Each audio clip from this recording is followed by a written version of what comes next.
Good morning, good afternoon, good evening. How we doing today, my friends? How are we? How are we doing? How's it going? How is life? How we feeling on this fine Tuesday? Good, good. Shush, man, we're copping Embumo. In order for this club to progress, they need to get rid of Bruno. He isn't our savior. Ooh, interesting. Well, we're going to have a lot of chats about Bruno Fernandes today. That United View reaction, tier 1, James. That was fun, man. That was a fun day yesterday. That was a fun day yesterday. Yeah, big news. Big news. Obviously, there is today, so plenty to discuss.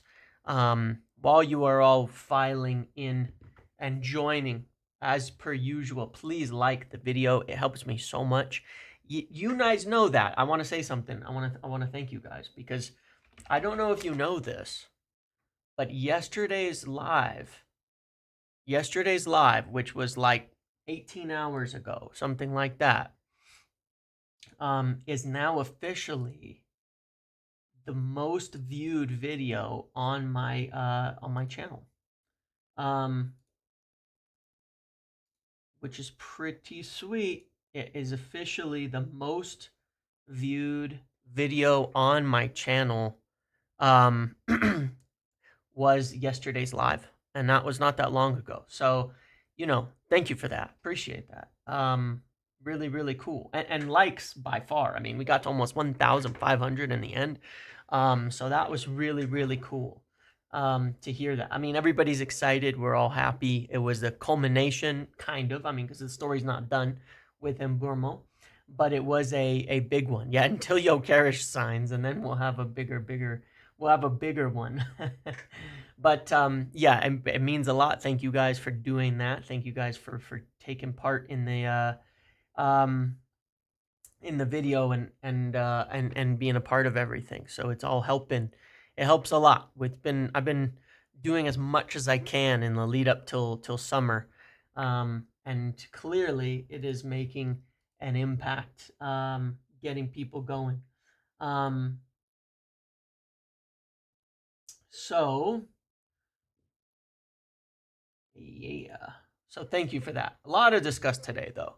A lot to discuss today. I have an enormous amount to talk about. I feel like I have yeah, there's enormous. Sad as it may sound, I needed that day in live and reaction as a United fan. We do. We all need those. We need those good days. You know what I mean? We need those good days. But I do have a lot to discuss because there's feelings, man. These feelings that just don't go away. These feelings that for some reason linger and may not be feelings at all. Just don't stop. So we got a lot to talk about. So yeah, like the video as you join, please. It helps share things, helps move things around. Don't worry, we'll talk about a whole bunch of stuff. I've actually got an agenda for today, so I don't get totally lost in the kerfluffle. So I don't get lost in the sauce on all of this, and in terms of the direction that we're going on all of this discussion. Okay. So we'll get to the midfield, we'll get to the striker, we'll get to all of that, because certainly there's some things to speak about here. Did Brentford know Embumo was going, some posturing coming out from their side? Yes, they did. And let's start before I get into all of this. Before I start, let's get into things. Let's first talk about Embumo, just to kind of settle where we are at the moment. Okay. Dwayne, one of the victors will be at Manchester United. Yeah, hold on.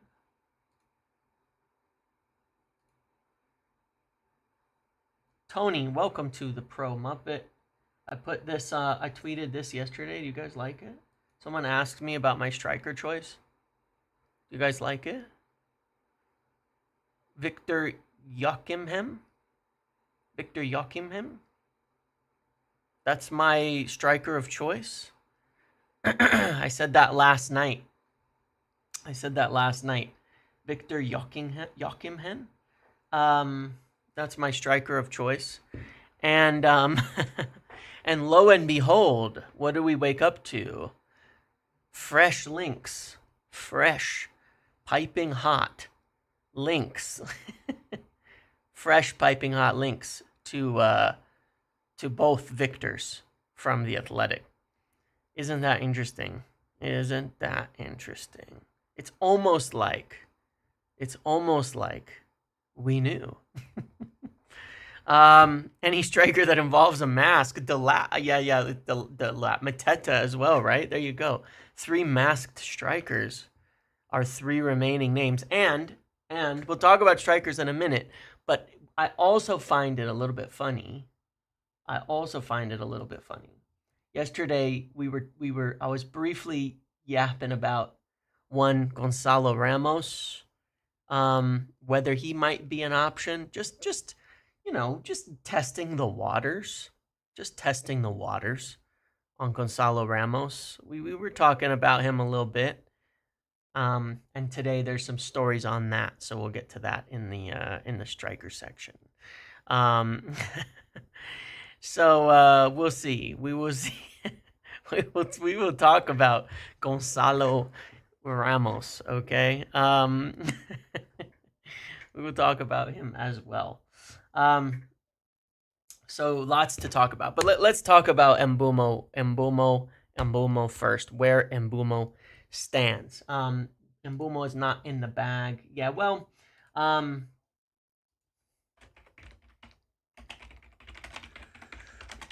moment. All right. So the current situation is this, obviously. He's prioritized a move to us. Brentford have already agreed with him to let him go at a reasonable fee. We've already communicated enough with his representatives. And as I said, same goes for the Cunha thing. Generally speaking, a lot of these deals, most of the legwork is done in the beginning with the representatives to get everything going back and forth. Before making the approach, before getting it done. So we'll understand what kind of fee that they were looking at. We'll understand what they told Embumo in terms of his ability to leave and what kind of price they would need to get for him in order for him to leave. King Ragnar loved Ramos when we bought Hoyland, would be a good signing, but for me, goalkeeper has to be top priority before center mid, with Bruno staying in striker. We'll definitely get to that. I don't totally disagree with you, but we'll see. So we'll know. We will know. In addition, one of the reasons why we've kind of pushed things the way that we pushed it is that we're the only option for Bryan Embumo. It's public, it's known, it's understood. So, there's no competition. Nobody else is coming in for him, and they've already agreed to let him go. They've already agreed with him to let him go. And it's important as well when you're speaking about players who are playing for clubs like Brentford, for younger players, more affordable players, with a club like Brentford that needs to, be able to recruit, that they keep their words on letting players leave when they've made the decision to let them, because they are selling clubs. They will always be selling clubs, and they can't be particularly difficult about this. In fact, one of the only deals that we didn't really get through that could be painted a little bit similarly was Everton with Gerard Braithwaite last summer.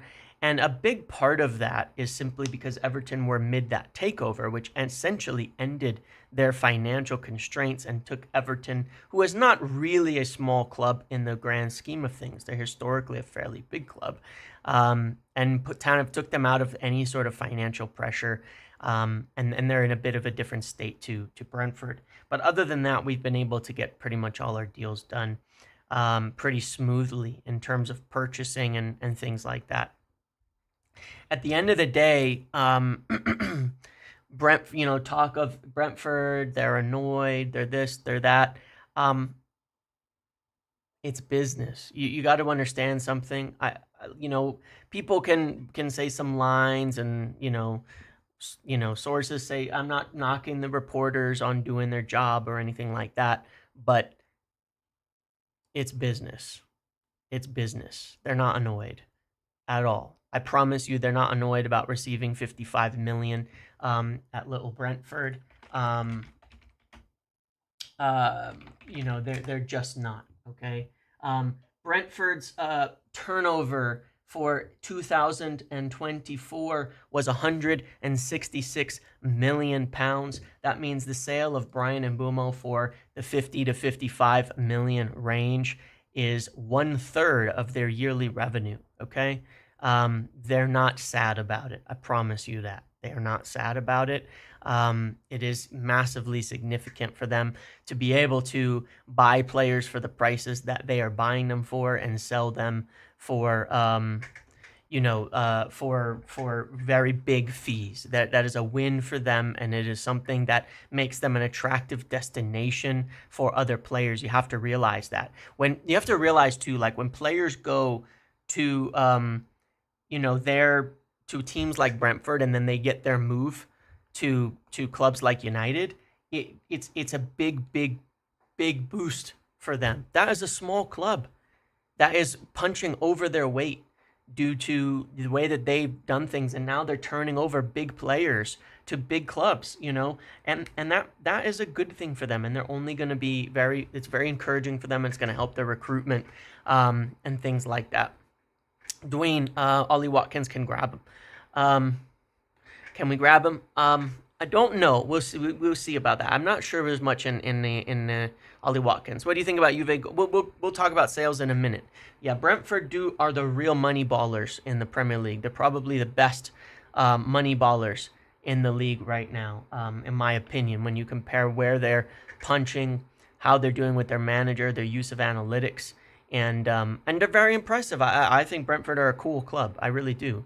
And I'm a big fan of Thomas Frank. I was a big fan of Thomas Frank before, and as you guys would know, following me, I was a big proponent of hiring him back in the day, before this last season, because I thought he was one of the top managers in the Premier League.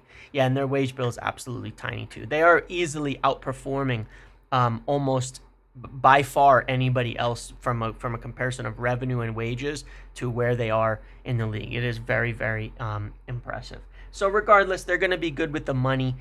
United are set to have talks, obviously, with Brentford, and I'm sure it'll be very soon. And from my perspective, as far as I know, I don't look. I obviously I don't know, because I can't say exactly how Brentford will respond, but they're not. I wouldn't expect it to be a big problem. I think it'll get done, and I think it'll get done in the 50-55 range at the end of the day, and everybody will be pretty happy with that. United do have a lot of leverage on this deal, so that's a good thing. So I'm not worried about it. They will approach them, if not already, very soon, to carry this out pretty expeditiously. So nothing on my side that I would worry about on the Embumo front. They also do kind of have replacement, like they've Shada, right, who can already kind of replace him a little bit, and they'll hire some more.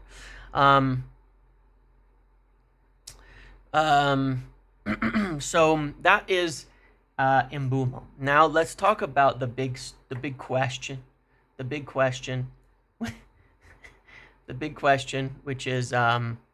which is of course Bruno, right? That's sort of the biggest story of the moment, kind of, is that Bruno Fernandes is staying at United, at least for now. If you take the tweet a little bit at face value from Fabrizio, who broke this story this morning,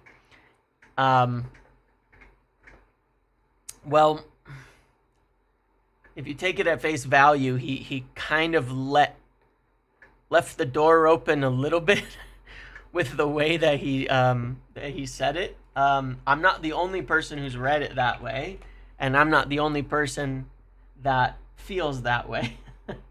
That the door was just a little bit left open, without like full commitment to to everything. If you read it, I'm just saying, if you read it, here, let's pull it up. It says, rejected Al Hilal proposal. It doesn't say he's 100% planning to stay at United anywhere. Now, I think he will, mind you. I think he will. I think the odds are extremely low that that Bruno Fernandes will be leaving. But yeah, it says he continues to want to play football in Europe. Well, after Brexit, that doesn't really include England, does it? No, I'm just kidding.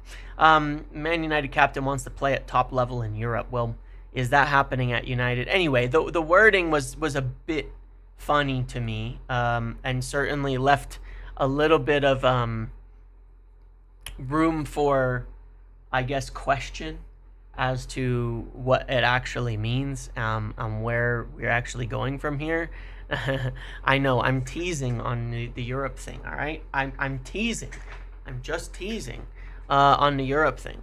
The reality is that in Europe, maybe Bayern or somebody like that will make a difference, but I sincerely doubt it.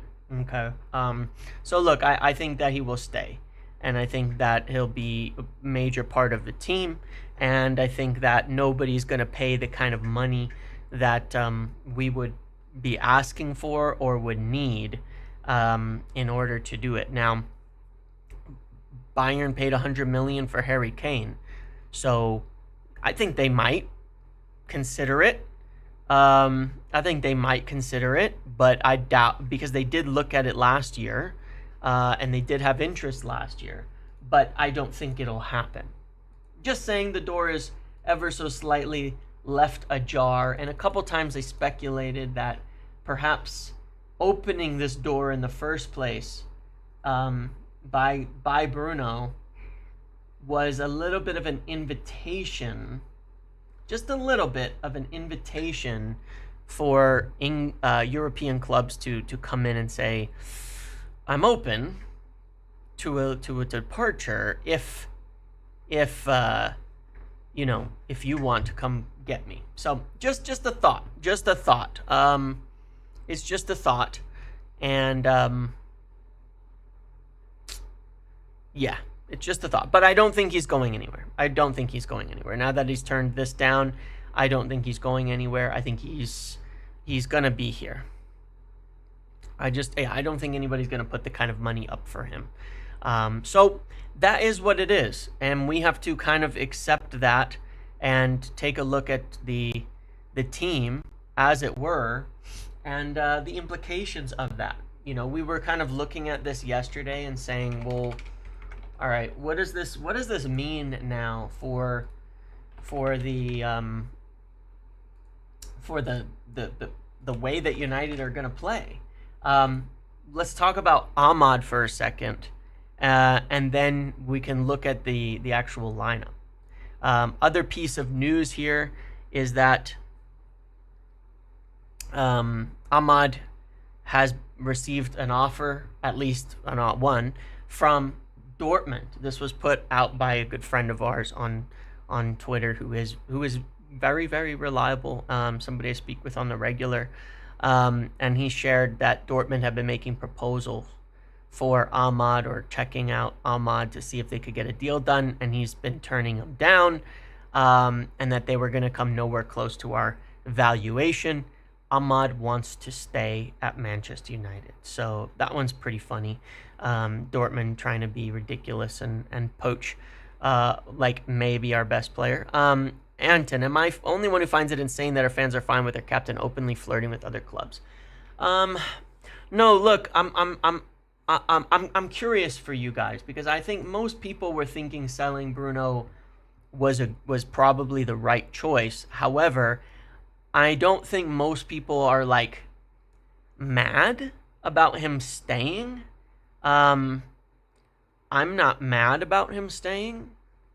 I yesterday, I did some lineups a few times talking about it, that if it was possible, um, you know, that what it might actually look like, and starting to sort of storyboard it and take a look at it and think with it, because it was obviously a possibility.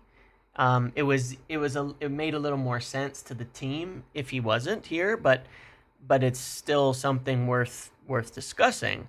Um, I'm not mad about it. I mean, look, I think it's I know there's people mad about it. I know there's people very mad about it.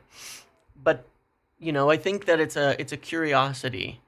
Um, there is a factor of him, opening the door. Is there any question over commitment? But at the same time, it's Bruno. So like, so he questioned it. Okay. Then he decides to stay. I'm not going to wonder whether he's going to be committed when he plays for us. I'm not going to wonder whether he's going to try his best. I'm not going to wonder whether he got his head turned, because he's Bruno. And, he's somebody that was, he's somebody that when he plays, he's going to give it his all. So fair enough. I mean, it's enormous amount of money. And it is what it is. Him rejecting it for family reasons is 100% valid. Well, yeah, that's what I was going to say, is like, like to talk about, that it wasn't about the money. Listen, if it wasn't about the money, he would never have considered it in the first place. Sometimes being about family is about the money. It's about 200 million tax-free that sets up your next 3 generations. Because 20, 40 million, which he'll earn over his short career, because footballers have short careers, with everything, is not, I'm not saying it's not a lot of money. I'm not ridiculous. I'm not that wealthy at all to say that that's not a lot of money. But it's not the kind of wealth that people think like means you can just buy whatever you want. Do whatever you want, and have money forever. If you invest well, if you spend it well, if you put it in properly, like, like other, like some people do, like Shaq, went and bought tons of like fucking Wendy's, or I don't know what it was, but a bunch of different what are they called, franchises and stuff, and you make a ton of money and you invest it well, then yeah, you can become super wealthy. But 20 to 40 million is not it's not really living like a king in many places. Dwayne, he saw the club getting serious and said, nah. Well, there was that too. Remember, yesterday we were kind of speculating, like Five Guys. Okay, thanks, yeah. We were speculating, like, is this replacing Bruno? Or is it convincing Bruno? Is it replacing him? Or is it convincing him? And I was a little bit curious, like, man, we are going hard. And you look at Emram's comments, we need to show, we need to show that we've got we need to show that we've got the ambition, that we're doing things fast, that we're, all of these things. We need to show that the club is different. That the club is different. You can't live like a king on 40 million. I mean, you've seen how much private jets cost. 40 million, you buy your house, you buy your expensive car, you buy your jet, and most of your money's gone for the rest of your life to live off of. That's not living like a king. It's certainly nicer. I would certainly rather have that kind of money myself, but there are levels to this. Like, that doesn't put you in the real rich bracket in humanity. There's real rich people. You're way below that at 20 to 40 million. It's not as much as you think. It's a lot for the average person, but there are levels well above. There are levels way way way way above that.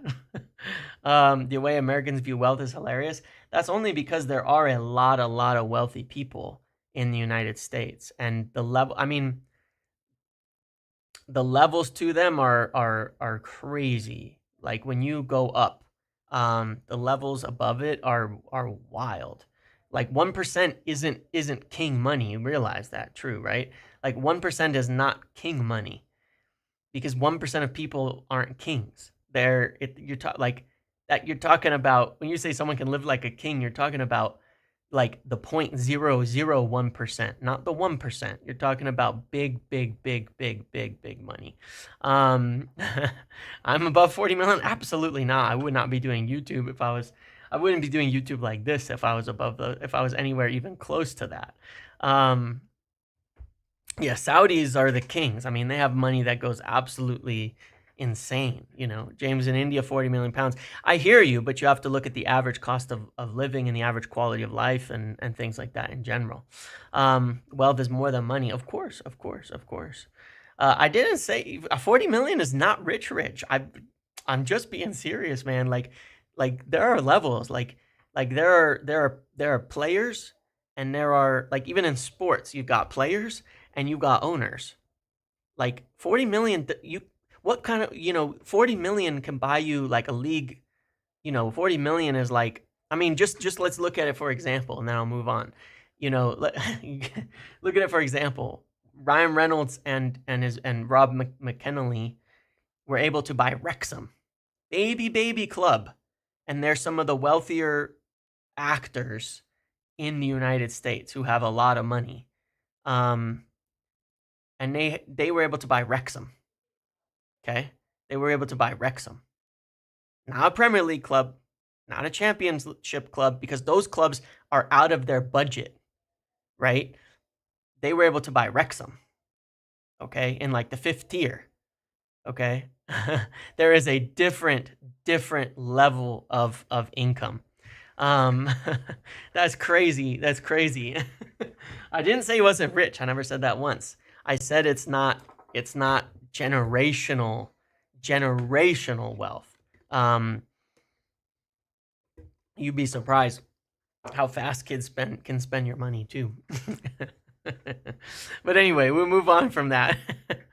Yeah, 40 million is not being saved. That's like if you're considering that as your lifetime income on spending and stuff. But yeah, 200 million is a huge difference. Turning that down is a huge difference. Yeah, I know. They had to bring in extra money because they don't have, the money levels are different. Money levels are really different. But obviously he's talking he's talking about having serious money. Yeah, genuinely wealthy people wouldn't consider him rich. It's just the truth of it. Guys with I mean, you're talking about Jim Ratcliffe has like 50 500 Brunos worth of money. That's pretty crazy. Um, that's like endless money right there. Um, but yeah, regardless, he's turned that all down. He's turned an enormous amount of money down. So there's that to be said, in terms of that's to be said to play for United, and that's why I'm saying it's meaningful. I'm praising Bruno for this because turning down 200 million is crazy. It's crazy when that's going to be 5 times probably your lifetime earnings. You know what I mean? As a footballer over your career, you're turning down 5 times that for a 3-year deal in Saudi. That is huge. That is huge. That was my point, is the amount. That is not nothing. That is a major life change. Turning that down to suffer through the United project is admirable. And so, I think that that's pretty cool from him. I think that that's that is great. I think that that's nice. um, it's, it's it's it's a lot more than that. um, it's a lot more than that. So regardless, it's big for him. So I'm not worried about him not being committed or something like that. In terms of Ahmad, he turned down a deal as well. As we said, he is staying. He does want to stay, and he very likely will stay through the whole window, regardless if other clubs come lurking and making deals, which is a possibility that other clubs are making offers. But I think the important and salient note of this is that he wants to stay at United, and that's what matters. That's the biggest thing. So it's something we don't have to worry about. Please, as you're here, as we get to the next topic, I'm just going to remind: be a good YouTuber, like the stream, like the stream. Let's do at least 500 with how many people are here. Moving on to actually, let's look at the team. Let's look at the team because I do want to talk about this. I do want to talk about exactly what it means for us now and why we need the sales so bad at this point in time when we look at this at this squad, because we have to look at it and say that, you know, this team is effectively, as of right now, capped out. This team is maxed. Let's look at the depth in it too. Let's go like Amos, Heaven. We're gonna stick our boy Yoro in here, and then we're gonna stick Lissandro in here. Get this built again, because this is the team. You know, we know there's some guys who aren't gonna be there next year right now, but this is the team as of now.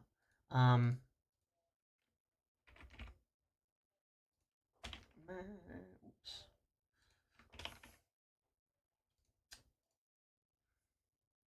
Let's add our bench players here.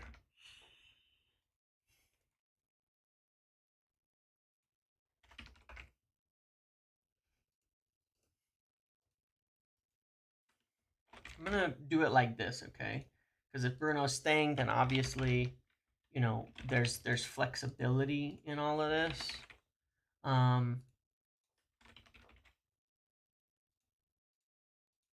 then Xerxes is probably our starting striker, with Cheeto being prepped. Okay, so this is the team. This is the team now. Okay, now look, there's some questions that have been brought up in the articles and things like that about how we are going to play. Like, some people are questioning, is Embumo going to be the striker and Bruno going to be the you know, are we done with forwards? Are we, you know, no, you cannot. No, you cannot. But that Embumo was going to be, you know, was he the alternate at striker? Are we looking to get a striker? I saw that, you know, in Laurie's article. I saw that in Simon Stone's article about not knowing, are these the two 10s or is one of them going to be in the 9s? But that doesn't make any sense to me at all. Okay. But thank you for the 2 quid. Yeah, thank you for the £2 sterling. That doesn't make sense to me at all. I sincerely doubt that we will be getting, you know, Embumo for his qualities and saying, oh, by the way, you know, go play at the 9 for us. You know, you as a top wide playing winger, with great qualities on the ball, all of that, just, you know, go play at the 9. I sincerely doubt that. I sincerely doubt that that would be where we're going with the team. That doesn't make any sense to me. I also still, again, have always understood that we need and want 3 forwards. That has always been my measurement of where we're going, or 3, depending on where you're from. 3 forwards coming in this summer, and one of those to be the striker. So whatever way you look at it, if Bruno is playing, then he's going to have to be in the midfield. Unless you do that and play Bruno or Embumo at the 9, but I just can't see a world where that makes sense. So it was kind of like we were discussing yesterday. This is where we are at. Now, we're not done here. We do need to add players. One factor that I can see in the 8s, for example, is the depth isn't amazing here. You get a striker, it helps a lot, because then Xerxes becomes your backup, and Xerxes can also play in the 10s. So the depth helps a lot. If you... Oh, you know what? I'm sorry. I forgot about Diogo Dalot, who will play plenty of football next season. So... yeah, it's an interesting one. Now, by the way, I did look up which games Bruno and Ugarte won together, because you guys remember I did a video where I looked up the numbers on them winning, on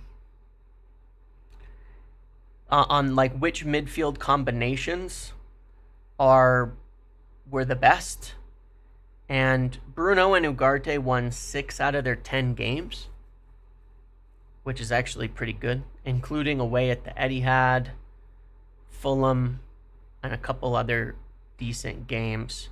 They actually won quite a few games, and that was with Embumo not there, Cunha not there, no striker, right? So, I can see the vision, in a sense. Of where we're going. I don't love it in general. But I think the main problem is Bruno, not Ugarte, in that as a midfielder. That's the reality of it. There's really no ideal partner for Bruno if he doesn't adjust his game, right? Because that tends to be more of the problem. If you look at the Europa League final, for example, Casemiro was pretty much hung out to dry as well by the situation. Oh, I know, they're not going to change their mind. It's not a big deal. Just wait till I tell them, they'll be all in here. James, you're tier 1. James, we love you. James, give us all the good news. And then you tell them something they don't want to hear. And they're all, James, you idiot. It's pretty funny. But the biggest thing is that, one thing I have come around to that I do have to say, that I do want to admit myself, is that I thought Bruno was definitely more of a 10, not an 8. But when I actually look at, I'm not talking about opinion. I'm talking about info when it comes to Ugarte and Casemiro. But listen, one of the things that I've certainly come around to in terms of my opinion changing a bit is when you look at the traits of Cunha and Embumo, they are much better 10s than Bruno for this system. Okay, that I do have to say.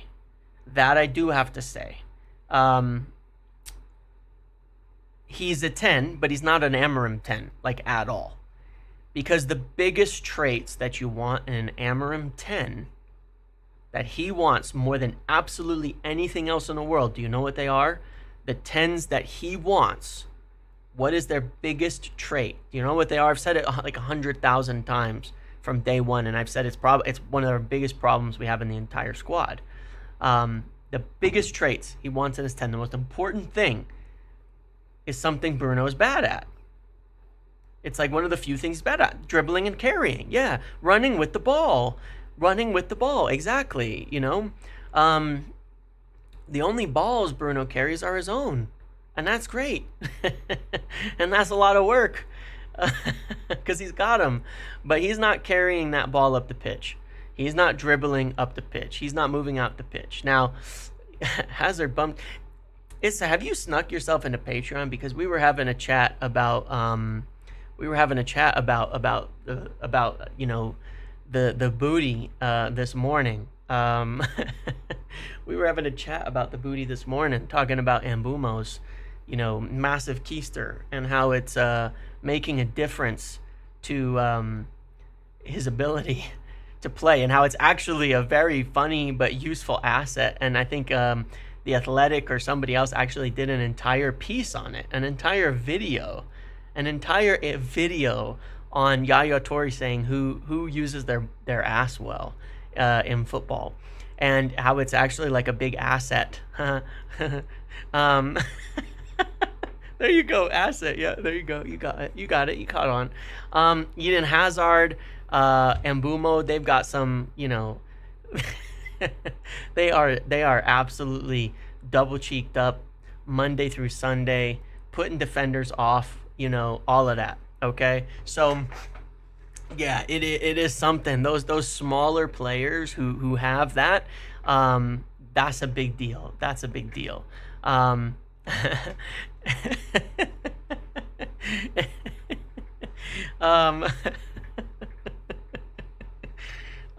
So anyway, no, look, it's a serious part. It's a serious part of it, okay?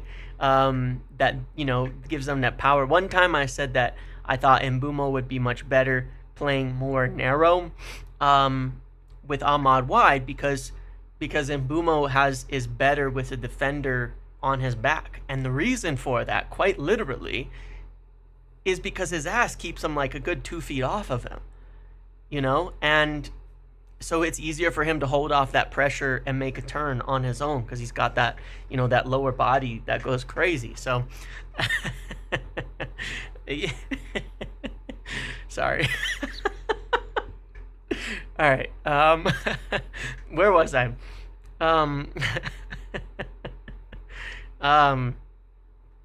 Yeah. No, I'm not wrong, and it's not just in football. It's actually like in every sport. You know what I mean? It's in every sport. It's Whew. God damn. All right.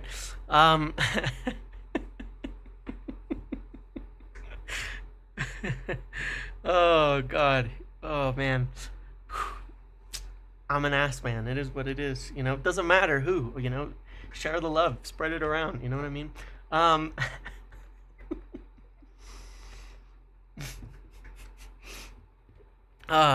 Okay. Where were we? I have no idea. I got so far up. I got so far off track here. The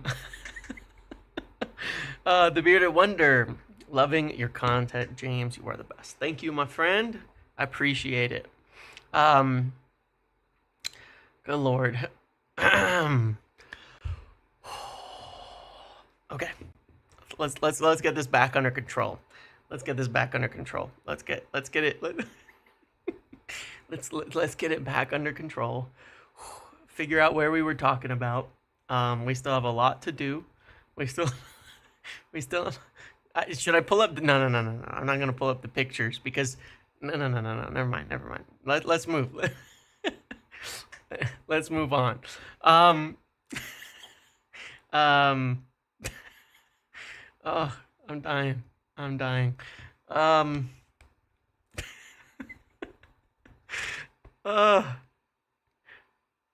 Oh man. I'm sweating in here. My office is so hot. It's too hot. It's like cold and rainy outside today. So I had to wear a sweater, and it is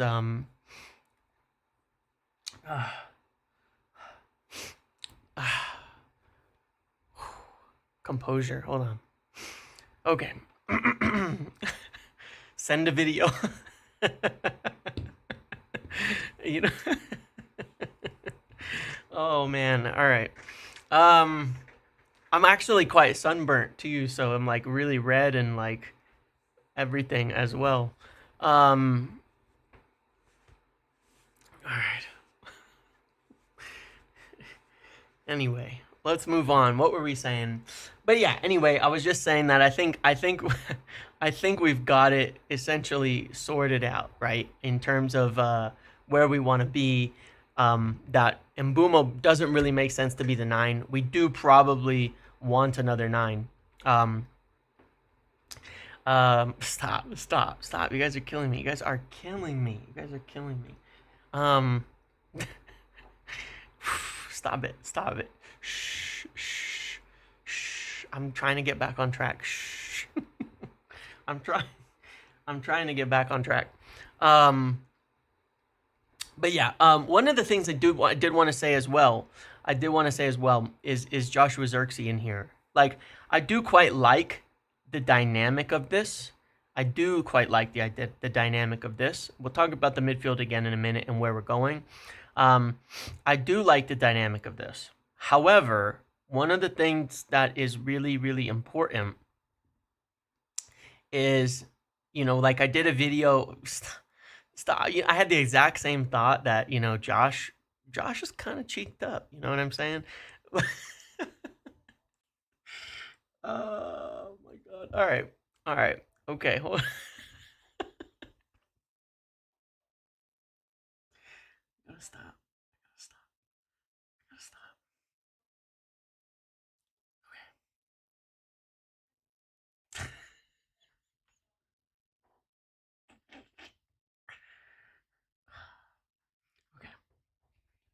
Okay. Okay.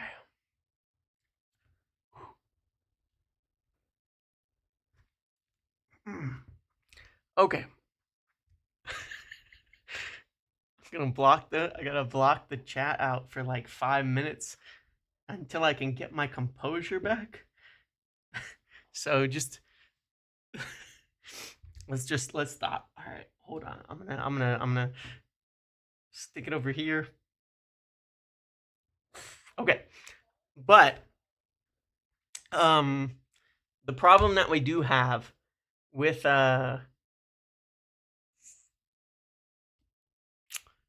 okay. Anyway, I did a video this morning talking about Embumo, and one of the things that I did notice as well, which I'm sure they note as well, is that Embumo creates a lot of chances for a striker, which is of course why Wissa scored so many goals this season as well. It's one of the things where his contributions were certainly a big part of why they scored so much this year, why Wissa kind of exploded in this season. And realistically, you'd want to get a striker who's in there, who's on the ball, and who's getting on the end of those chances, right? That's what you need. That's what you want out of it. Somebody who's, in the box, in the right positions at the right time, getting on the end of crosses, things like that. And yeah, that's what we need. That's what we need. So otherwise, we're going to be losing it. The other thing is that Embumo is a bit of a dead ball specialist too. Very good on corners, good on free kicks, really good at hitting crosses into the box. So I really do think that we need somebody in there in order to match the chance creation that Embumo creates, who is getting on the end of them. And right now we don't have anybody if we look at this team, because I think there's a potential for this to be a little bit of overkill. Oh yeah, this is the toughest one. This is the toughest. I'm getting my composure back though. I'm almost there where I can get through all of this without laughing now. I think it's a little bit much. One of the reasons for that is that like one of the differences in this compared to like the Liverpool dynamic of Mane and Salah is that Mane was definitely a bit more of a striker than Cunha. definitely a bit more of a striker than Cunha. He definitely is somebody who was more, running in, more direct. Um, James doesn't tell his players to play it to feet; he tells them to play it to cheek. There you go. One of those players that Cunha drops in a lot more to assist in the build up and into like the midfield spaces. So with Xerxes doing that too, it's not totally right for a it's not totally right for the same kind of dynamic. The better dynamic would be to get a serious striker in there with them. So that's one of the factors. But yeah, look, I mean, when we look at this, we can't spend any money before we sell, and our biggest assets: Garnacho, Sancho, Rashford, um, and maybe, as well, Casemiro in terms of freeing up wages and things like that. So, we're going to have to make a difference there, but we still have a few things that we have to correct. Number one is that striker. Obviously, the midfield has a little bit of concern, in what we want to do, but we'll get back to that. And then, of course, the goalkeeper is the other thing. So yeah, I mean, let's talk about stop it now. Stop it. All right. And Anthony too. Thank you. Yes.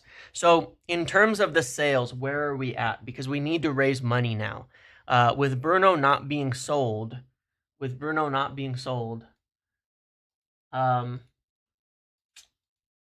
is the worst day of my life. I'm not gonna lie. How do we how do we get here, man?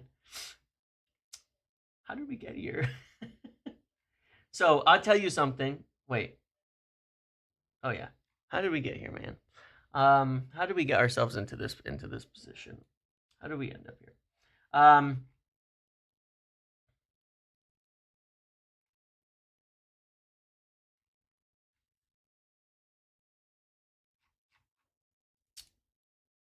All right. On sales itself, and where we go from here. It's my fault. I know it's my fault. What are the aggregators? They're not aggregating this one, are they?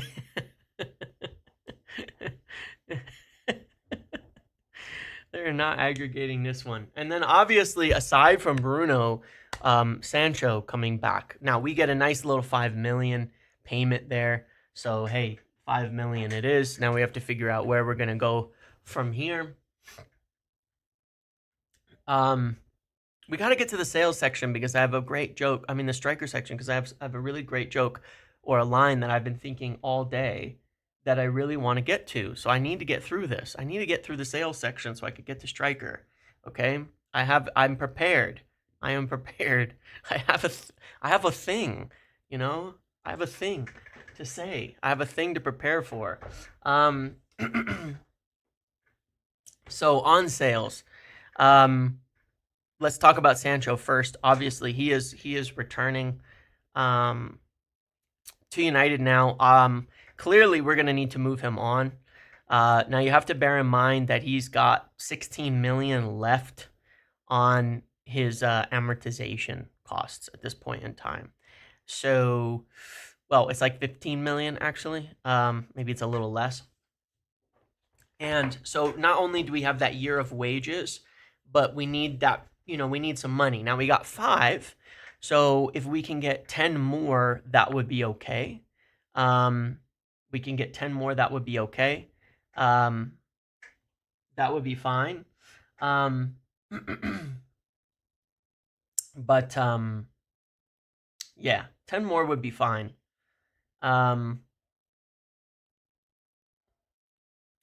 And then we need to get his wages off. I don't know how that Sancho like Saudi stuff is. I genuinely have no clue if that is what the truth on it is, and where it goes from there. But Yeah, it's kind of wild that he is not staying at Chelsea simply because he couldn't agree to take a wage cut when he's only got a year left. Um, that's wild to me. I mean, this guy is sabotaging his career at light speed, like absolutely light speed. Um, it's insane. Like he's doing everything he can to set himself up for failure. And it's kind of wild. I genuinely can't believe that they were ready to buy him, and he could not accept lower. I mean, yeah, it matters what they offered him, but at the same time, like, where's he going to get better? Most clubs won't want to take a chance on him. Most clubs are going to look at him as a total failure at this point in time. And he only has a year left. So a new 5-year contract at Chelsea for sure would have made him more money. It's just wild. And he's supposedly from London, Chelsea fan. He's happy there, blah, blah, blah. I don't know, man. Someone reported something about talks with West Ham. I don't know anything about that. But yeah, I guess we'll see. I genuinely have no clue there. On Rasmus Højlund, obviously, we talked in the past. I said that there was a story on, that the stuff with Inter has legs, that them being interested in him. And we got reports, obviously, that they're opening talks.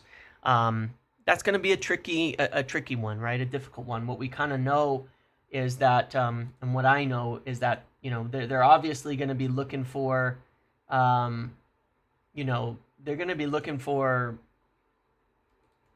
mostly ways to, they're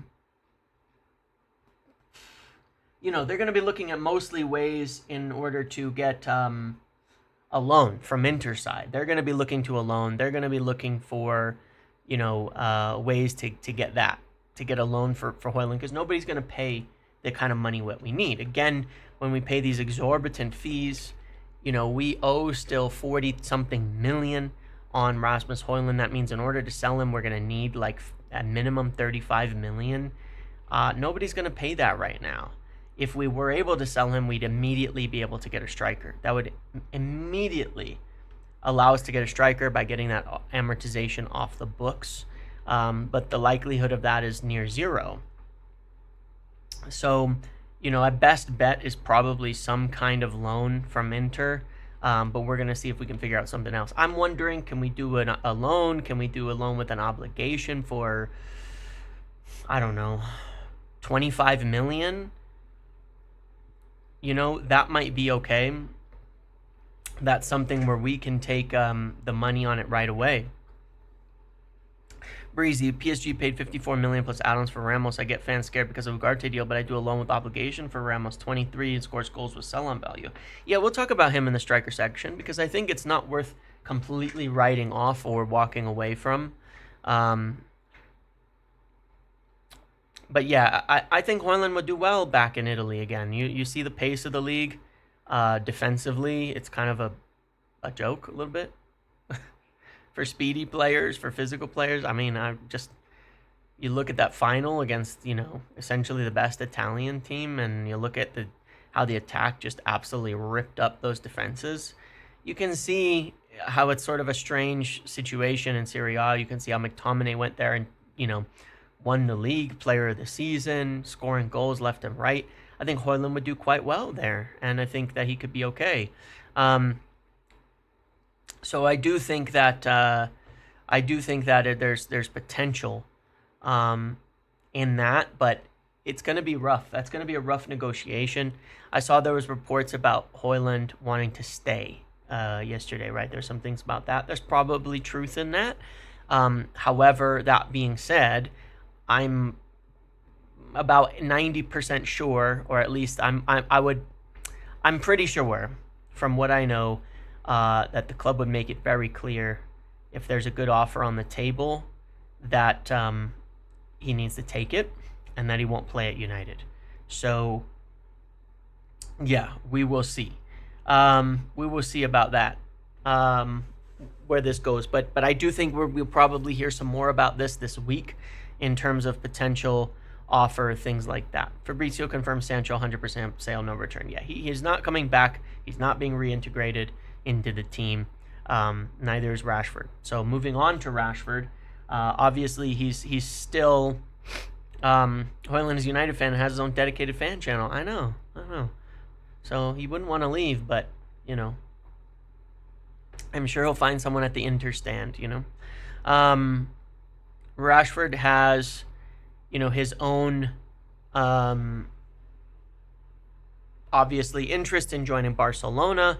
The debate at the moment is, of course, on their side of it, wanting to do, you know, potential loans as well, with maybe an option or something like that.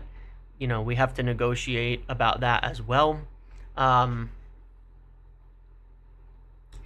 figure that out. Now, I just saw a report come out now saying as well that Inter are interested in Marcus Rashford. This coming from Sport. I have no idea. Is this a good source or not? What I can say for sure is that when he was looking at options in January, there was definitely interest from Italy. There is no doubt about that. There were Italian clubs who were interested. I believe Juventus. I believe others. So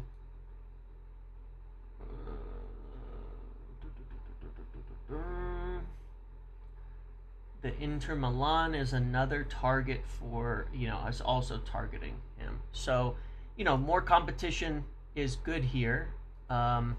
We need more clubs interested. Al Nassr and Al Hilal are looking at Luis Diaz, obviously. And so that that kind of leaves, because it seems like a few clubs are looking at Diaz and Rashford. So it seems like we should be getting somewhere in terms of competition if Diaz goes to Saudi. So yeah, on that one, if we do sell, look, Sancho's not likely to make us much, but if we can clear off the amortization, that does save us quite a bit. But again, we'll mostly see the gains of that, you know, next year, which is fine, which is totally fine, not a big deal. With Rashford, we don't stand to make an enormous amount with the potential wage payoffs and things that go into that. But again, even 10, 15, 20 million in profit technically opens the door for us to get something and to get somewhere. In addition, I would say, of course, then the big one is then there's Antony, and Antony in a similar situation to where there's a lot of amortization left, 32 million or so remaining.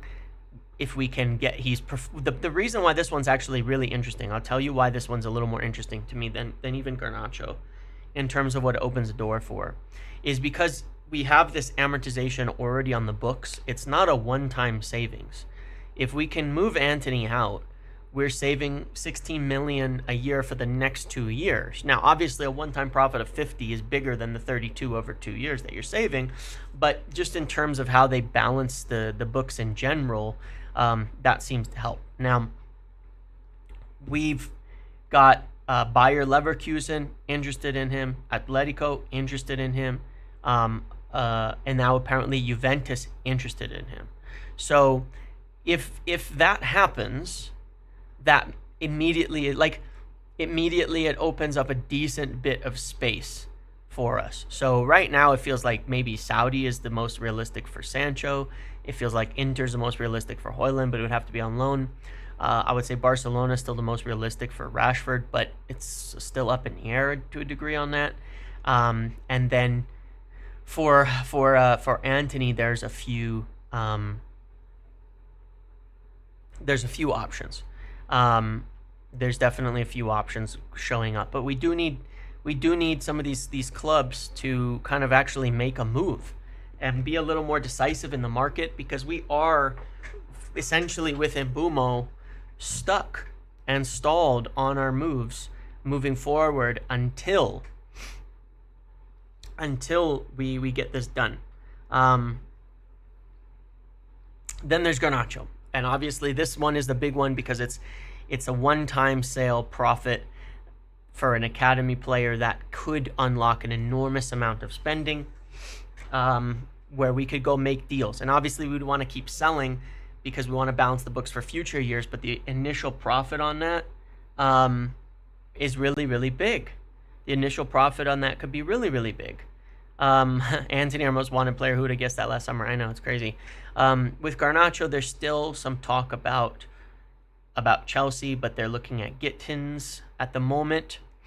Aston Villa interested in Garnacho. Leverkusen interested in Garnacho. Napoli seems like they're moving away from him towards other targets. So maybe they're not going to come back in for him. Again, really wish we had made that sale in January. Would have been the right time to do it. I think that was definitely a bit of a miscalculation, maybe a little mistake. It's a little more understandable why they didn't do it in January, given our season. But I still think they should have. I wish they had. So, that is a bit of something to look at there. And then the other main sale, like I said on the midfield in terms of info, it's Casemiro. Casemiro is got 1 year left. He's not in our long-term plans. They want to move him on if they can. Dwayne, I just need them to rip up Shaw's contract fraud. Well, yeah, I mean, then there's the potential of, is there anywhere you can shift Luke Shaw, Malacia, the little things like that, for sure. And the goalkeeper things falls in its own bubble. As I said before, I think that it's more likely we end up selling Bayindir than Onana, because it's difficult to move Onana on without Saudi coming in for him. But Bayindir we probably could, and then maybe we'll get a what do you call it, like a young keeper in the door, or an old keeper like Vanya, but one who's affordable. So Casemiro is the midfielder that they still for sure want to move on if they can. That's just the truth of the matter. So when you're trying to build for the future, it's not likely that you're going to spend all season planning around playing a player who won't be there that you're trying to sell. So when we're looking at the squad, you'll notice dozens of articles have come out and nobody says Ugarte's for sale. Nobody. I told you before on this that if somebody were to start saying that they were trying to sell Ugarte, that I would change my mind. But the truth of the matter is, there's no evidence in anywhere besides not being picked for one game, and there's plenty of other players who weren't picked for that game, mind you. And we lost that game, that Ugarte isn't wanted at United. So he's very likely to be our starting six next summer as it stands presently. That is just the fact of the matter, because Casemiro is one they want to move on. Casemiro is the one that they're trying to move in the midfield at the moment.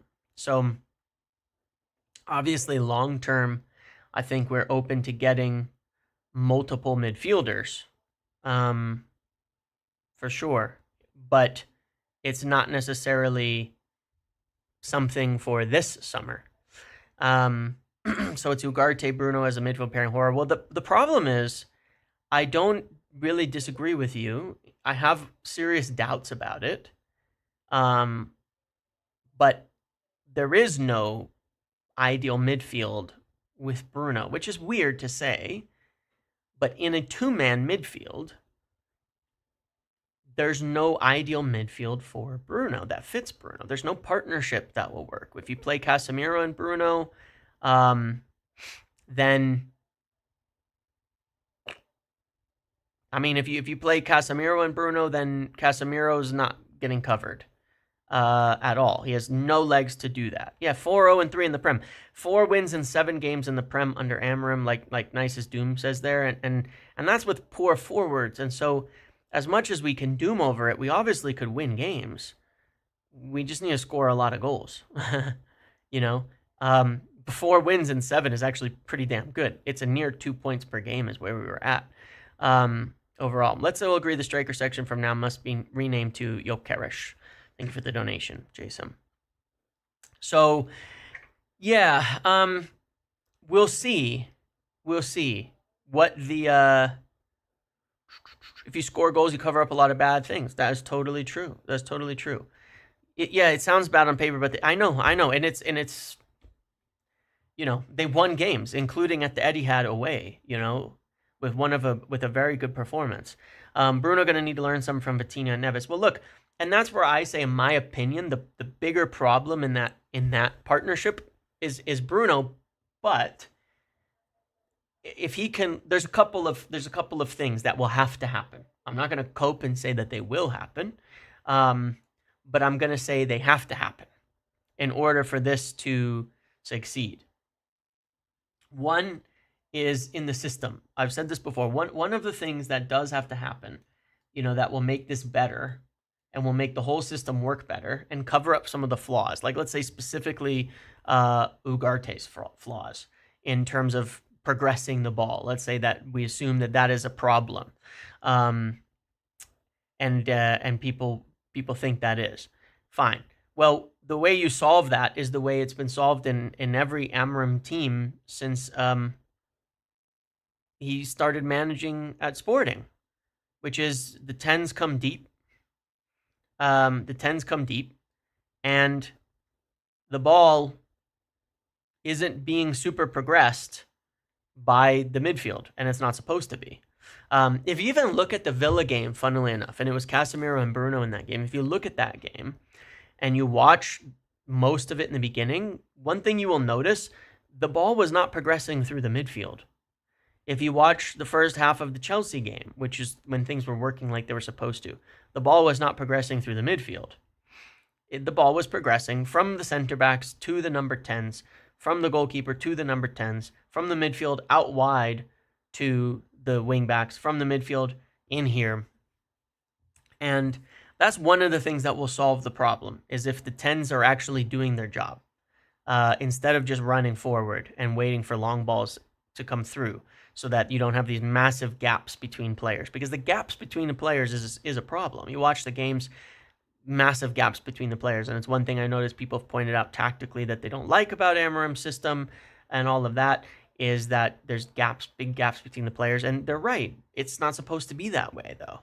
The gaps are supposed to be a lot smaller. The 10s are supposed to come in close and essentially make a very significant line of players in here, so that the passing angles are different, so that essentially you're asking for less progression, so the wingbacks can run beyond, and so the progressions can come via different angles and through the wide areas. That's what's one thing that will help.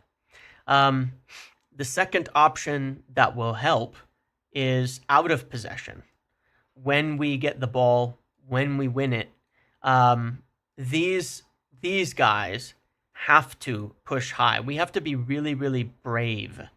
We have to be really, really brave out of possession. Yeah, Arsenal and concrete talks for Šeško, yes. We have to be really, really brave when we play in possession. We have to counter-press properly.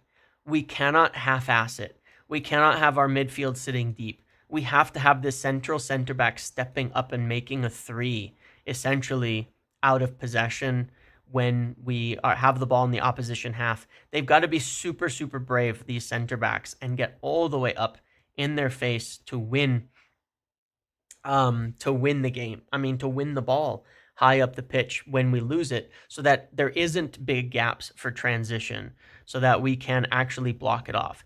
If we do that, we play into the strength of mid-progression needs to be an option. Ugarte can't. Well, I disagree, but that's neither here nor there. Yeah, the gaps were a lot bigger under Ten Hag. They were supremely bigger under Ten Hag. But we need to close the gaps well. And where we can play into their strengths is both Bruno and Ugarte have a lot of energy for pressing. Ugarte is a much better counter presser than Bruno. But at the same time, Bruno has a lot of energy, just needs to focus it more. And so that's one of the things that has to happen. His pressing can't be erratic. It needs to be controlled. It needs to be well timed. We need our central center backs stepping up into the midfield. We need our wide center backs being aggressive. We've seen how that can change when they're actually doing that. When they're actually doing that, it makes a big difference, and we can sustain attacks and we can press high.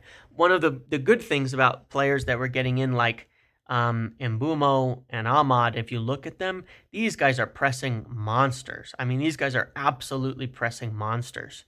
Okay, these guys are insane. If you paired these three together on this side, it's the pressing is unbelievable by the numbers. Like just unbelievable amounts of pressing here. That'll be very, very hard for teams to beat and to get through.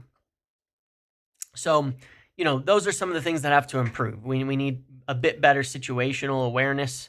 What's plan B to progress when plan A doesn't work? There's like 6 different plans to progress the ball. As I said, I can just give you the examples of the way that Amorim teams progress the ball. Number 1, center backs.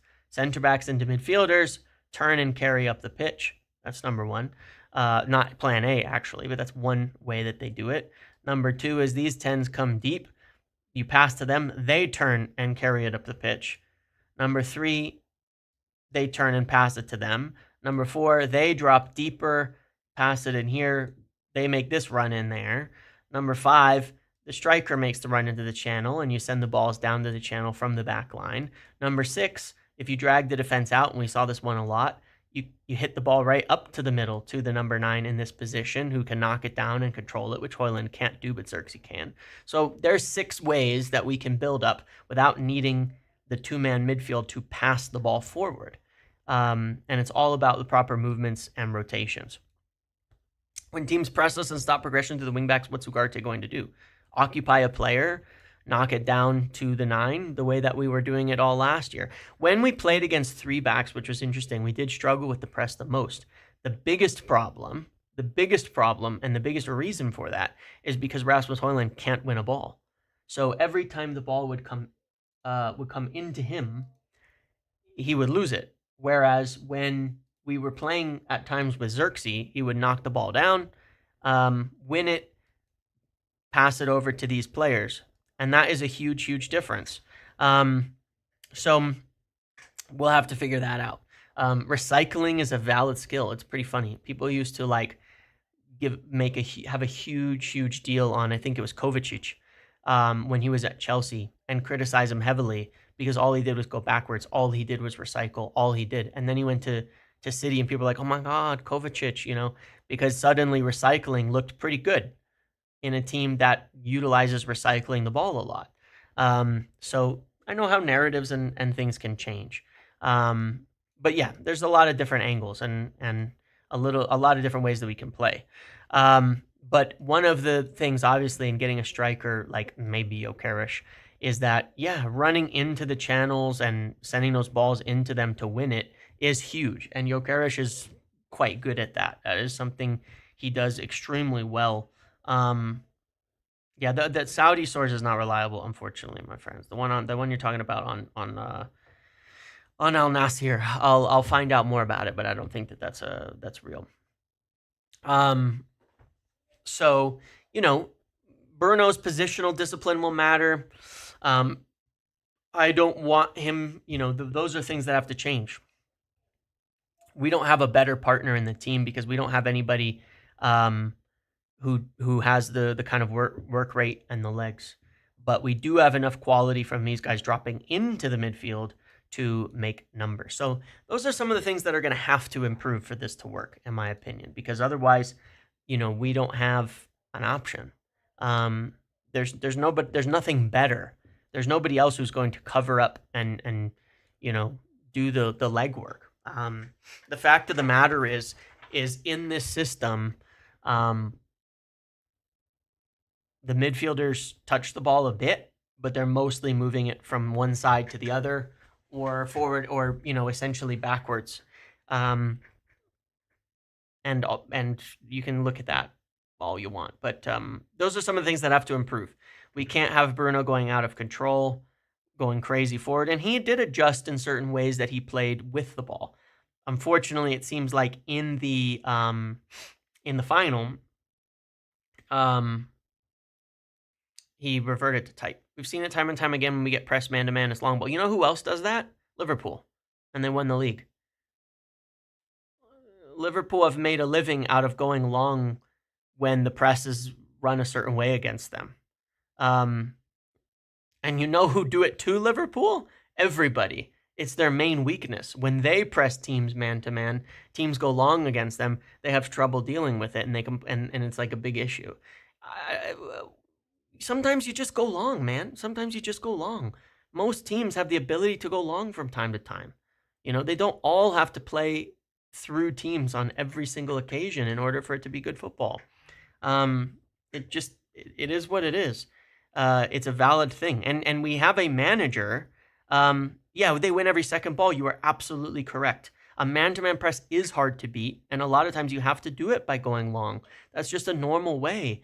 But yes, you have to win the second ball. Correct. That is one of the biggest problems, is that we lose second balls.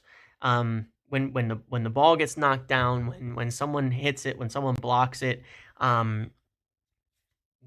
nobody picks it up. We're always second to it. We're not even that energetic.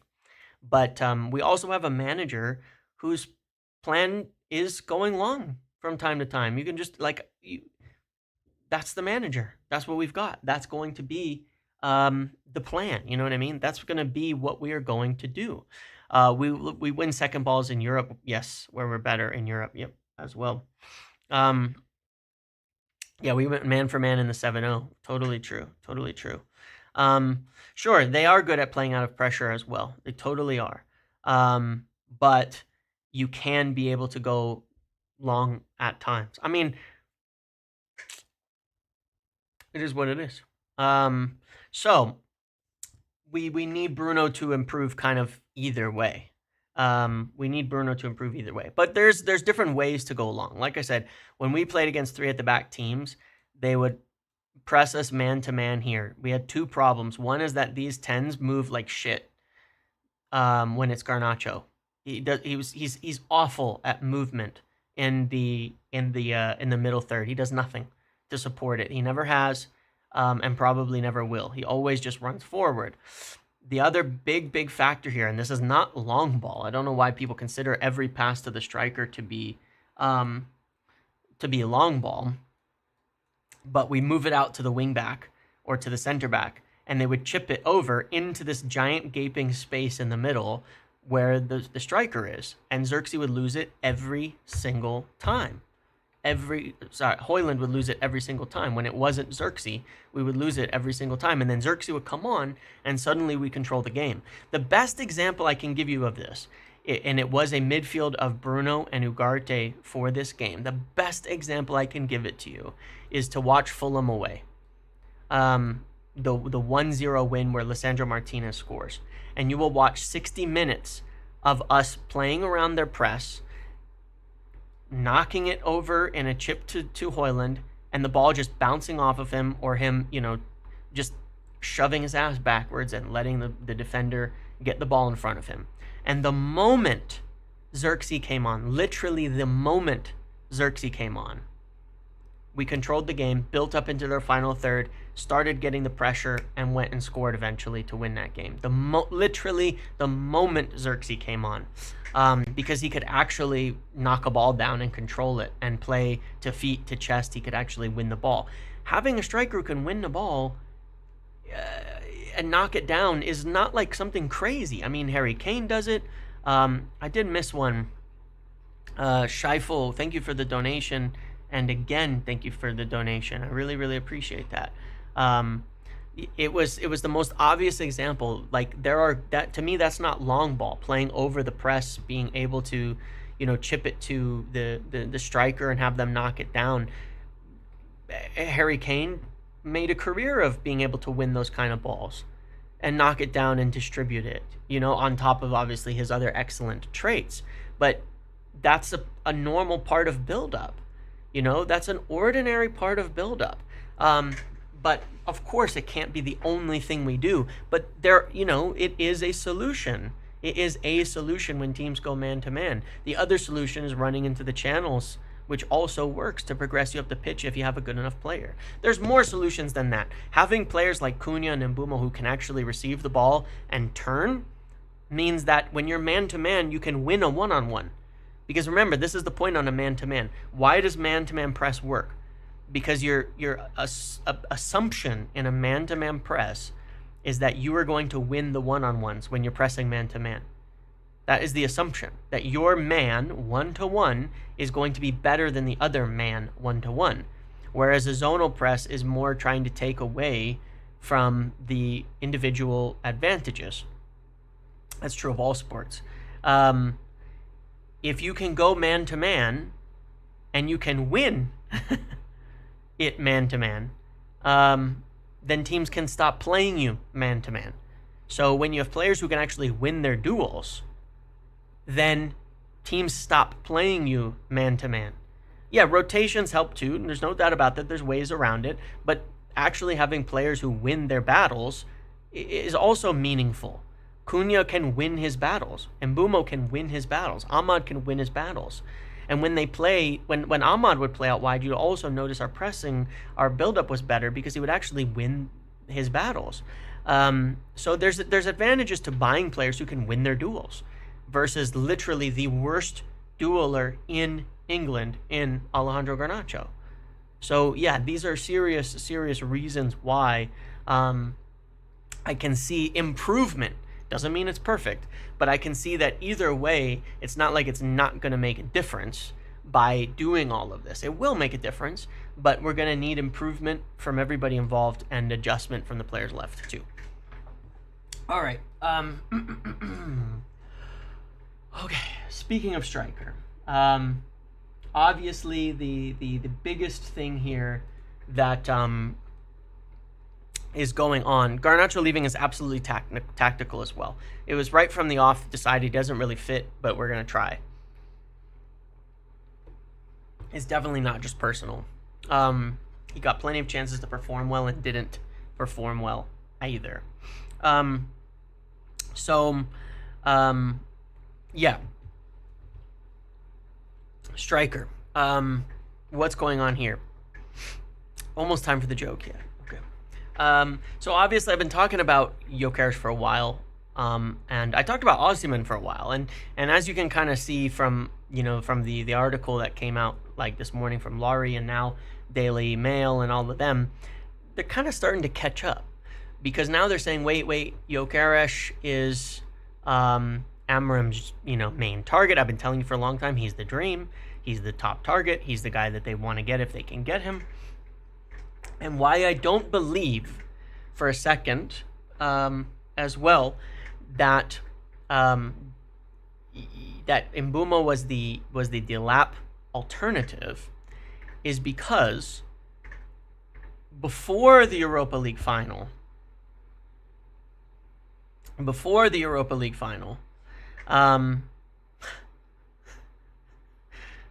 stop it. You know it's Osimhen. No. Before the Europa League final, what am I saying? Before the Europa League final, we made contact with Victor Gyokeres. We started to kind of push on that deal, make a move for that deal, start to kind of move it forward a little bit on what we were going to do there. We started to do that. We also started contacting Embumo strongly like 10 days ago, 12 days ago, well before Liam Delap turned us down and went to Chelsea. So why would we be doing that if we were like all in on Delap and that was our only option and we're contacting different players for different positions? Just ahead of that, all of a sudden, working on those deals. and like I said at the time, I was sure, that we were um, not caught blinded, and that our next plan then was to push right away for Embumo. But that doesn't necessarily mean he's an alternative to Liam Delap. What it genuinely means is that we just have other options. And one of the things that I did share in the lead up to the Europa League final and after, if you recall, was I said that there was a point where Ruben Amorim was kind of pissed off. And he had this meeting with them, and he discussed it with them, and then he went to, with them obviously after to their board meeting, and then he kicked out Garnacho and did all of that stuff, right? But one of the things he said at that time, if Delap had a throw like his father, he'd be a better striker too. If one of the things they said at that time is that he wanted them to be more ambitious, go for a better player. And at that same time, they contacted Gyokeres, they've contacted Embumo. So there's a balance here in not F? No, we're good. There's a balance here in not what would I say? Like in not just pursuing manager targets, but also getting the manager what they need and balancing it with your club targets. And what I was saying is that Amorim put a lot of pressure on them, right? Amorim put a lot of pressure on them to be more ambitious than what they were just looking at. So that well aligns with why we started contacting Gyokeres and Embumo before the Liam Delap thing, which is in the end very good. Now, my feeling on this matter is that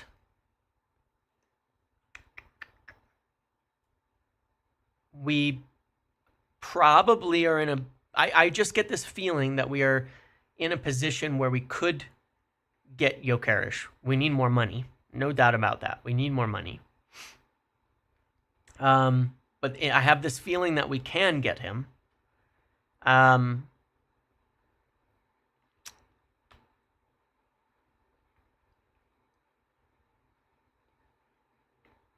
But essentially that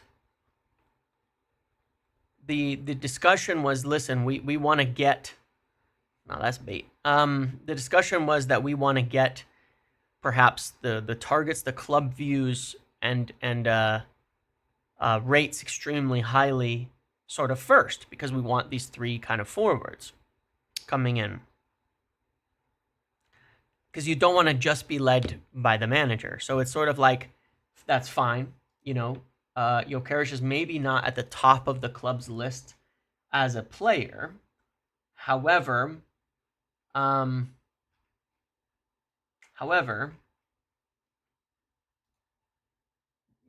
Cunha and Embumo are above him, are players that they rate even more. And so, hey, we want to get those ones done. They're top players. We're going to be big. We're going to go big on the money, big on the signings, go for those top players. And then we'll address the striker when we have more money. But at least we want to make sure we get 2 top targets from the club side in. Players that we view as excellent, players that we view that fit multiple systems, players that we experience, players that have the Premier League experience, players that we feel will go right in. So I think that I really do feel that there is something in the background on this if we can get enough money. And like Lil Wayne said, G's move in silence like Gyokeres, So there you go. So maybe that's a little bit of what's going on at the moment, okay? Just a little bit of silence. And all I'm saying is... all I'm saying is that... all I'm saying is that it's funny to me that I've been talking about this for a while, um, and it's starting to come up. Oh, they really want Gyokeres, and now you're starting to look at it from the article on Lowry and all of that. Um, uh, that this is, that we're starting to go up on our spending. We're not gonna get, Sheshko. That's not happening. We're not going to get Ekitike. That's not happening. We're not going to spend a bunch on these young strikers. And now we're looking at the big guys, Gyokeres and Osimhen. But if we go up the ladder on the spending, Lowry, then Gyokeres is certainly more likely, in that respect than Osimhen. So I just have this feeling. From everything that's kind of keeps adding up, from all the info, from our contacts, from all these kinds of things, that we're giving it time, and we'll see. We'll see, man. I think we're giving Gyokeres options, but I also think that we may have time to go get him done, if we want him, if we can raise the money. But the plan, in essence, that we have, as I was kind of saying yesterday, shouldn't really change. And then we'll move forward into, the midfielder side of things. So, like, this really great art that I made yesterday. We had this money. Now we got to raise our budget. The plan is the same no matter what happens. And I said this, and look at the 3 players that were mentioned. Who were the 3 players mentioned in the article, the 3 positions? Well, there was one more actually mentioned, but it was striker, athletic 8, and goalkeeper, even though it was lower on the priority. And so you can see how it is lower on the priority, because it's deeper down. It's a beautiful graphic. It's a beautiful graphic. It is an absolute masterpiece. But this is how I see and understand the priority, is that the next money we raise will go to a striker. The next money we raise after that will go to a midfielder.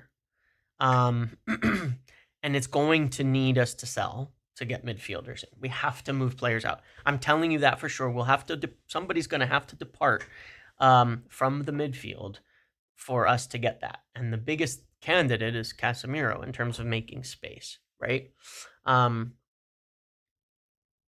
So, and then if we can move a keeper, we go for a keeper. And then we're talking about other positions. I don't think that, like, on the wingback front, what it says is we want to strengthen at wingback. So I'm not contesting that. However,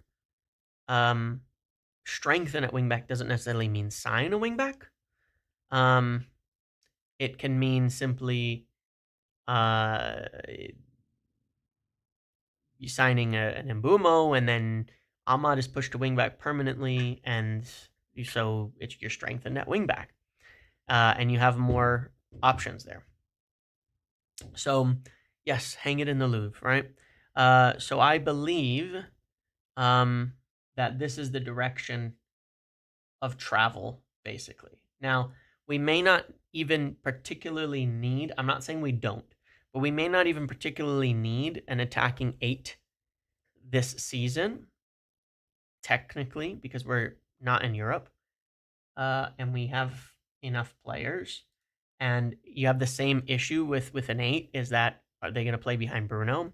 But if you do look at it, next season, if we're in Europe and we need to rotate a lot and do shit like that, you're going to need an 8, because you're going to have Bruno playing in the front line at times. You're going to have lots of rotations, and you're going to definitely kind of need more options, because that's going to allow you to push Bruno into the front line more often. This year, they'll probably rotate behind Bruno, and that means that there's games that Bruno will play, and there's games that Bruno will play up here, and ideally it means there's games we can actually rest Bruno. That would be nice for once. Rishav, the only thing I'm worried about is while we wait to sell, someone comes in and gets Gyokeres. Selling Bruno would make things a lot easier. Sure. But nobody's come for him yet. And so that's the thing. Nobody's come for him yet. In the long term, and maybe there's a reason for that. But and again, no, I say in the long term, um, you do have a 6 on the board right here. I'm not saying we won't get another 6 because in the long run, that was too fun.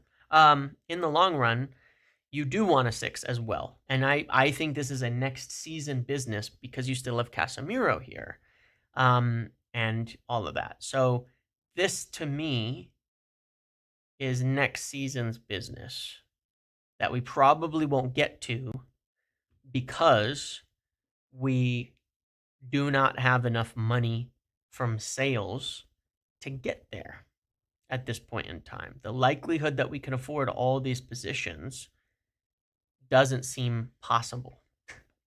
The other factors, obviously, if we can't get an 8 because we don't have any fucking names, and Ederson is,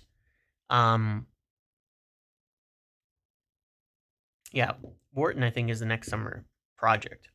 Ederson's going to Al Hilal, and we have literally 0 solid links besides Ederson. We may only end up with enough for a striker. Maybe we get a keeper and we get one player in the midfield. We'll see what we can get. So we move through it in this way.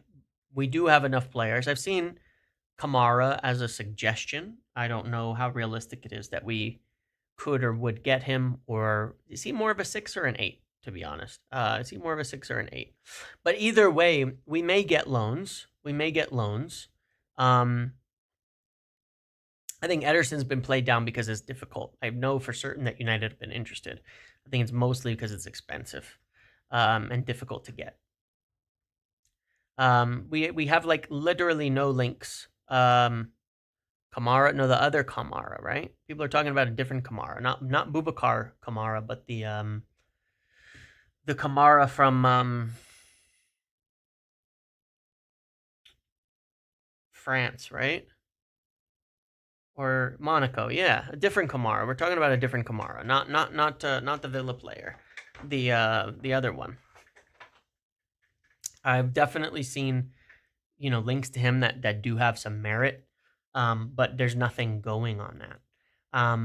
And look, the midfield is on the back burner because it is on the back burner because, like I say, look, we had this conversation a few days ago. Okay, we had this conversation a few days ago, and I'm just gonna stand by what I said at that time, and not get into a big argument.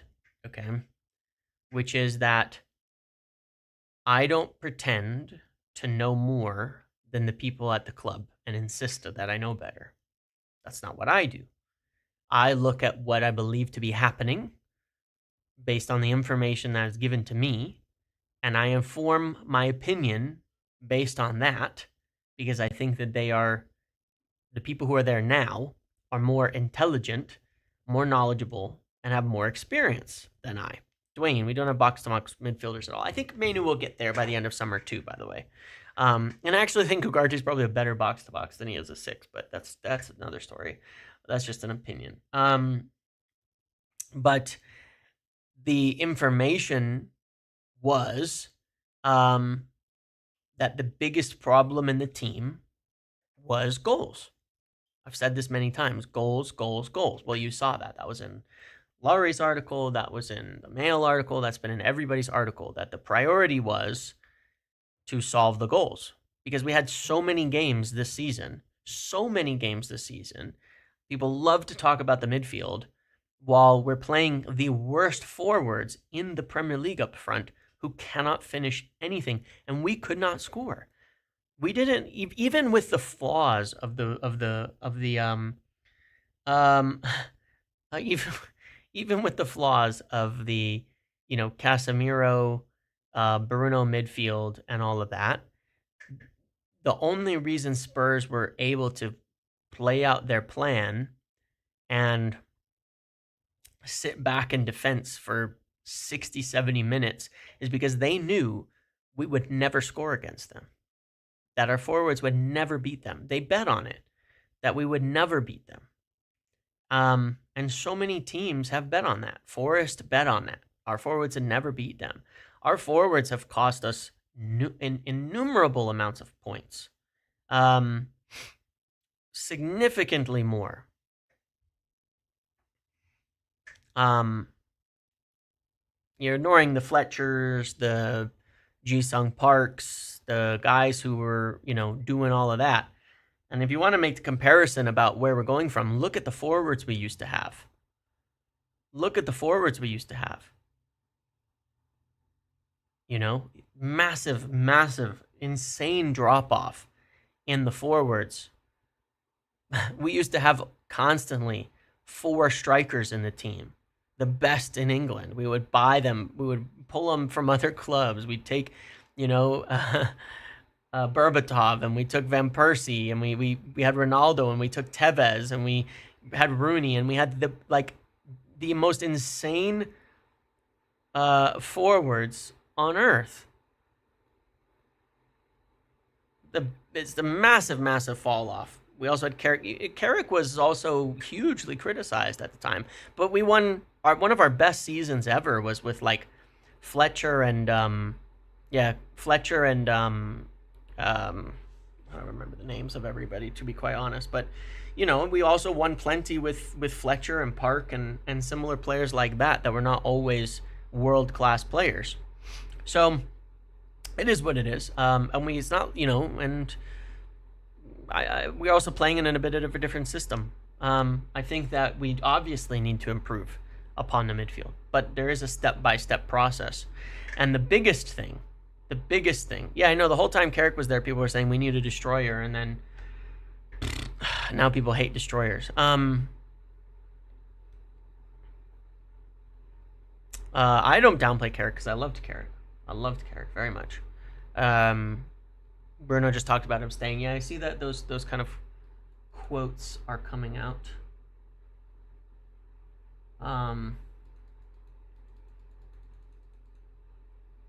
Al Hilal were very kind. They spoke to my agent. They spoke to my wife. She asked, what do you want to do? She always supports my decision.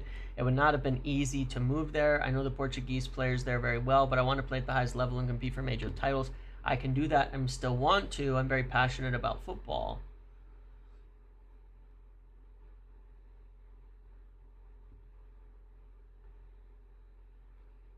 Did he say I want to play at United?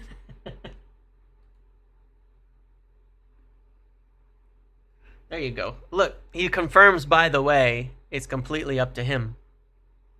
There was an opportunity. The president called me and asked if I wanted to go there. They were waiting for me. I spoke to Coach Amram. He asked me not to go. Manchester United didn't want to sell me. Told you. They didn't need the money. If I had wanted to leave, they would have made it happen. It was all up to him. It was always, always, always up to him. That was the deal. Tom Cleverley. Yeah, that's right. Cleverley. There's one. And he was an important player as well. So, yeah, it was all up to Bruno. That was it. It was up to Bruno. What else can you say? And he made the call. Now, he didn't really quite insist on on it being his future being at Manchester United, technically. But he did close the door on moving to Saudi. But that's fine. So, look. Really, it's funny because what you're talking about here in terms of a view of the club is that you have 3 bad forwards, you have 2 midfielders, and one of them, Amram, wants to be Bruno. So you're talking about 3 positions compared to 1, and it's 100% viewed as the biggest problem. But like I said, I don't even need to argue it. I don't even want to argue it. I'm so tired of arguing about it. It's the club's belief, and I think they know better. I think Amram knows better. I think that Wilcox and Vivell and Omar and Fletcher, who's still there, know better than you do. I think they know better than I do. I think they know better than every Yahoo on Twitter who thinks that they know better. I think they're making the right moves. I think it's very clear with how they're operating in this window on Cunha, on Embumo, on all of that. that they do know better and that they have the right plans in place to go forward. So I make my I hold my position on the basis of information, and I want to understand why they think that way, and they do. So we'll move. So we'll see what happens, because we have other ways to make money. We have other ways to make money. We have other ways to make money. That's for sure. That's the point. There's other ways to make money, but maybe our finances are a little better than we're letting on as well. I mean, we let go of enough staff, enough people, cut the expenses enough. It might be better than you think. The other player we didn't talk about, just briefly, and then I'm going to end it here. Hargreaves. Yeah, I probably meant Hargreaves. I don't know. I got lost in the conversation. Is obviously that Gonzalo Ramos thing, because probably the last remaining name that maybe could come back on the table, should we not be able to get one of our top striker targets, or maybe our main top striker target in Victor Gyokeres, is potentially Gonzalo Ramos, because United have liked him. If he would be affordable or a loan or something like that, then I would take it. He's a good player. Brian Embumo, target wants $250K a week if he leaves Brentford. I don't give a shit. We've already spoken to him plenty and already agreed on what we're doing and buying him. So, people running their outrage that United are doing something and trying to make it about the money is old news. They're going to do that with every signing. They lied about what Cunha was getting and what he was getting at Wolves to make it sound worse. Everybody's going to write stories to try to make United look bad. We don't have to worry about it. It's what they always do. The minute we get somebody, now it's going to be about the money. Now it's going to be about the wages. Now it's going to be about this and that. And that's the reason and everything. If it's even true, to be fair. But I'll tell you this. I'll tell you one thing that I know to be wrong. All right. A couple of years ago, well, it was last season, there was talk about Gerard Braithwaite agreeing to a contract. And I think he was named for... Oh, look. I wonder who the contributors are. Looks to me like two. I want you to take a look for a second and see who these oh, let's see. Oh, I love it. Hold on a second. I'm going to pull these up on stream. God, these guys are so transparent. Hell hath no fury like a Newcastle PR merchant scorned. Let's see who's the byline. Who is the main author on this wonderful, wonderful article? Let's take a look. The main contributing author on this wonderful, wonderful article. Oh, it's Martin Hardy, Northern Sports Correspondent. Who's Martin Hardy? Wait, who does he write stories on? Oh, it's Newcastle. I wonder why suddenly it's all about Embumo's big wages. Classless, spoiled brat of a club that wants to be special and is gonna brief journalists all this shit now that they want to try and make the deal look bad. Well done. Well done. Good work. What a sad little life. What a sad little life. Your tears feel great. Your tears feel amazing. It's like on my, I posted a TikTok of yesterday talking about how good Embumo and Cunha are, and it's like 50, 60, 70 comments now, all from rival fans. oh, he's gonna help you save from relegation. Oh, fucking United. You meant best wingers in the bottom half, right? Blah blah blah. You know, it cracks me up. I absolutely love it. It's so funny. Um, yeah. So anyway, I love that. But yeah, Gonzalo Ramos is somebody that I do think is some just somebody to keep an eye on, simply because he could end up being a cheap option later. That could be a good option off the bench, certain game states and things like that. But primarily, I think it's quite clear that our target is Gyokeres. Honestly, I really do. Our main target, our top target, the one we would get if we can get to it. But yeah, they said something about Braithwaite being 200,000 or something. Wasn't true. It was like half of that. It was a whole article about it. It was like half of that. I don't know why people write this kind of stuff. You know, Cunha went from 120 to 200, except he had already gotten a new contract at Wolves to 150, and he's not on 200 at United. He's on lower than that. 200 might be with all incentives included. You know, it's just funny. But anyway, yeah.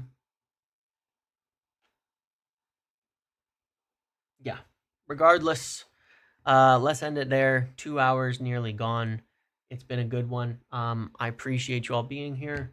You can check out my video from this morning on Embumo and Cunha in particular, and the type of upgrade that they're giving us, and where we're gonna go from here. Um,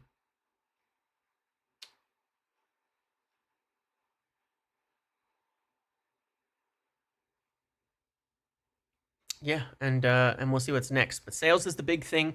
I've got a keen eye on the Hoyland story.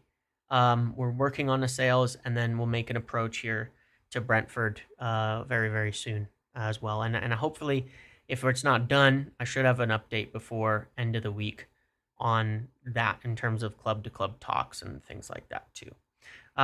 Okay. Thank you all. Have a good one. Maybe I'll do a special video on, you know, uh, butt size and its correlation to success in the Premier League. It could work. But yeah, thank you all. Make sure to like the video on the way out. I appreciate you. It means a lot. It was a fun one today. 15 minutes derailed to the extreme. But yeah, thank you all. I will see you later. Have a good one, everybody.